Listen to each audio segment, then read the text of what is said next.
People who had a teacher change their life.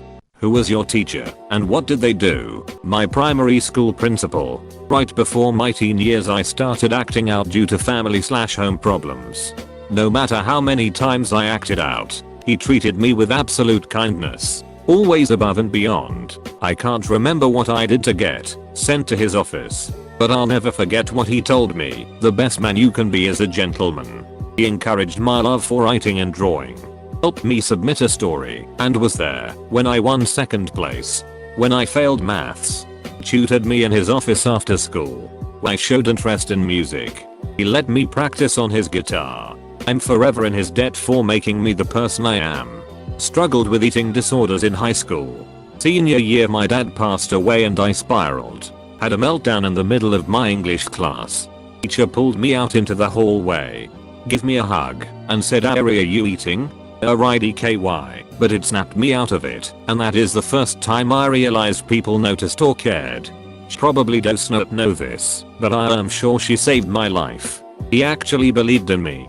Most of my teachers before did not care and did not form the connection with their students that he did. I came in after a week out with the flu, and he gave me an entire packet he made, just so I would not fall behind. We talked often of video games. My high school shop teacher, Mr. Nelson.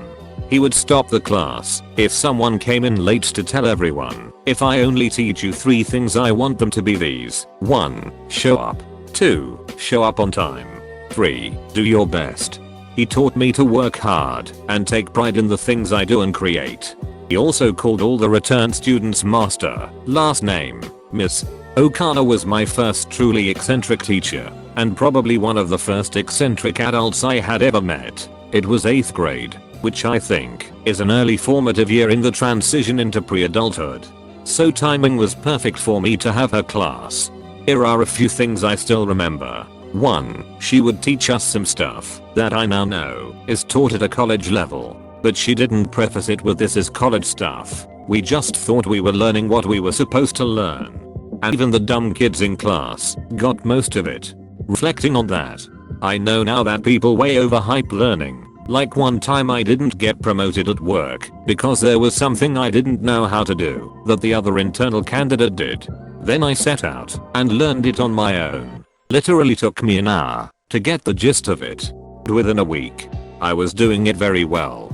2. She lived in a 3-story house with her daughter and granddaughter, and she had an intercom system installed so she could call down to her granddaughter to bring her stuff. Hilarious.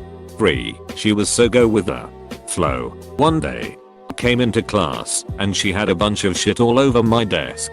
I just stood there, not knowing what to do.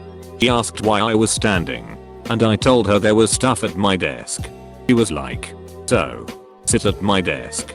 And so all class long, I worked from the teacher's desk like that was normal. My English lit teacher, who taught in the school for over 2 decades, suddenly quit and became a taxi driver. She said it was just something she always wanted to do. She moved to Japan after a year of driving a taxi and started teaching there, simply because she really likes Japan.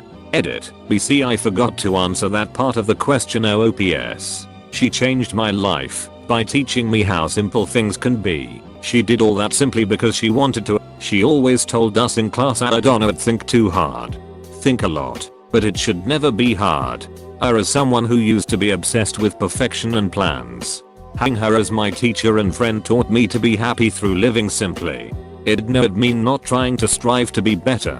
It meant not overcomplicating things. Just think, decide, then do. Not traditional teacher, but the head instructor of the martial art I currently practice and teach. I had already joined the gym as a student with my wife, ex now, but she actually was the one that talked me into it. I was enjoying my time there, but not really feeling very fulfilled by it. One of the reasons was that I was too old to start. 27.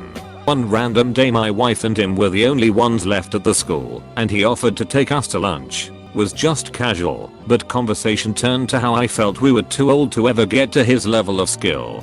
He asked us when we thought he started training. I guessed 7. He told me 35. He told me the story of how he always wanted to pursue martial arts. As a teen there was nothing near him. In his 20s he thought he was too old too. There was a studio in his town, and he drove by it every day on his way to work wishing he started. Well, he moved a few times, finally settling in a place he would live for the majority of his life. Lo and behold, he passed another school every day for work. He told me he remembered at age 30 passing the school wishing he had just started a few years earlier when he moved to this town. He kept that job for years. Then he told me at age 35, on the same route home from work, he passed the school and he remembered wishing he had just stopped in when he was 30. He hit the next stoplight and had a light bulb moment. If I keep this job, 5 years from now, I'm going to be sitting at this light and wishing I started at 35. He immediately did a U-turn, went into the gym and signed up.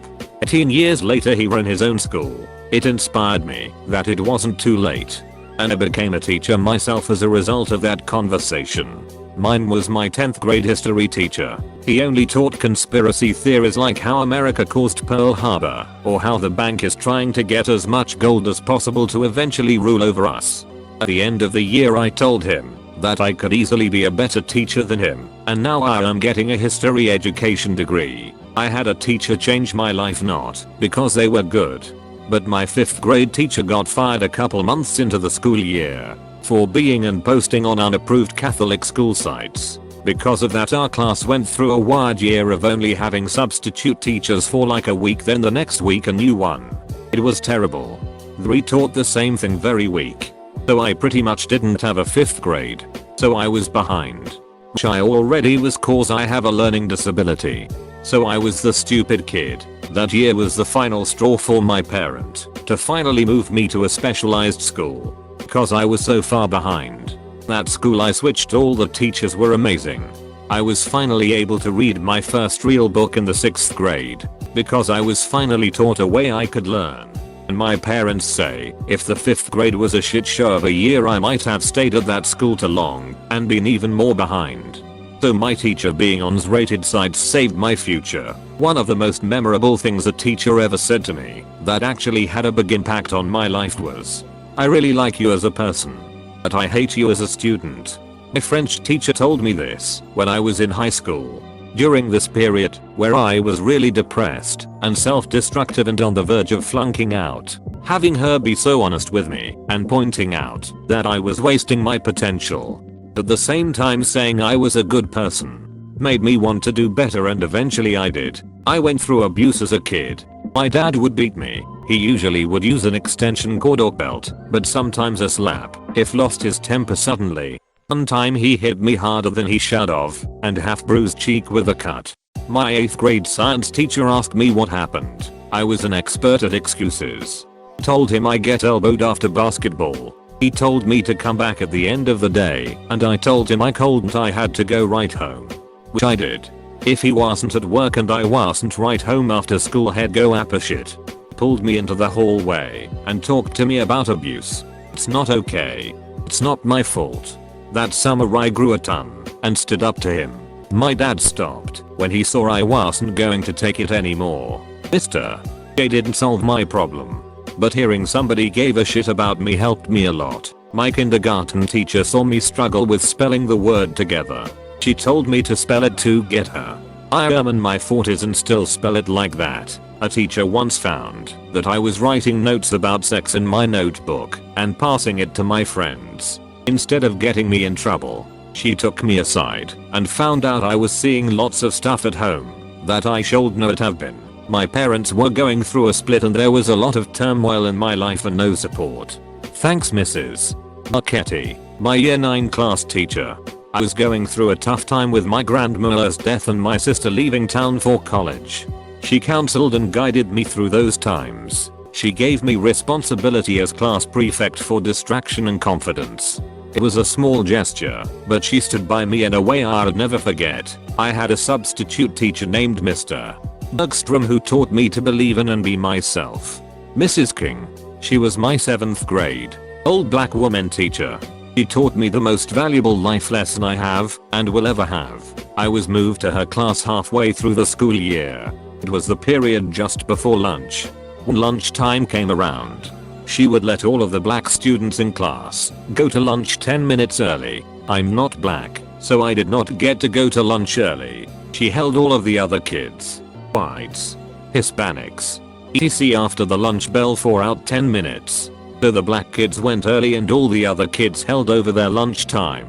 So we had about 5 to 8 minutes of eating cold food.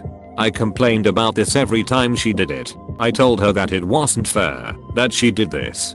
She would look back at me proclaim that life is not fair. But Mrs. King, I don't have time to eat. It's not fair. Life is not fair. So the lesson I learned from the worst teacher I've ever encountered was that life is, in fact, not fair.